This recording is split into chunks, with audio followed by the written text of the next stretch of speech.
મસ્ત મજાનો તારે મારી મમ્મી છે ને રવો સાળવા મળ્યા છે હવાલામાં. તો આજે બનાવવાનો છે આપણે રવો. તો રવાની રેસીપી વિડીયો એક વાર ને બનાવી તો વિડીયો માટે એટલે કે બના રહી છે ને. મારા મમ્મી છે ને અત્યારે એલસી ખાંડવા મળ્યા છે. તો આમાં મમ્મી છે ને પેલા ઝીણી આખી એલસી ખાંડી નાખે ને ફોફા ને એવું નીકળી જાય. આપણે તેને પાણી ઊનું થવા મેકી દીધું છે કે આજ તો બનાવવાનો છે આપણે રવો. તો નાખવાનું છે આપણે તેલ. તો 2 પાવડા આપણે તેલ નાખી દીધું છે અને 3રું પાવડું તો 3 પાવડા ટોટલ આપણે તેલ લઈ લીધું. તેલ ગરમ થઈ ગયું ને નાખી દીધો છે આપણે પેલા રવો. તો અત્યારે ખાલી તેલ ગરમ થયું ને ખાલી રવો નાખ્યો. આમાં આપણે કાંઈ નહીં નાખ્યું, આપણે ધરાક ને એવું બધું નાખવાનું છે. આપણે ઘડીક છે ને તેલ પેલા ઊનો થઈ ગયો ને અત્યારે જો રવો શેકાવા નાખી દીધો છે આપણે. તો મસ્ત મજાનો અત્યારે શેકાઈ પણ ગયો છે. હજી તો આપણે ઘણી વસ્તુ નાખવાનું બાકી છે. હજી તો ખાલી રવો નાખ્યો છે.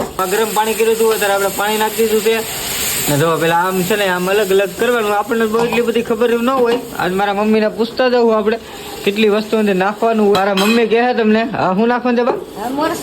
હા તો હવે છે ને મોરસ નાખવા મળ્યા છે. તો હવે આ રવો તો મોળો હોય એટલે ભેળું કરવા હાટું તો આપણે મોરસ નાખવી પડે. તો હવે છે ને આપણે એલસી નાખવાની છે. તો પેલા આપણે એલસી નાખી દઈ. શું નાખવાનું છે?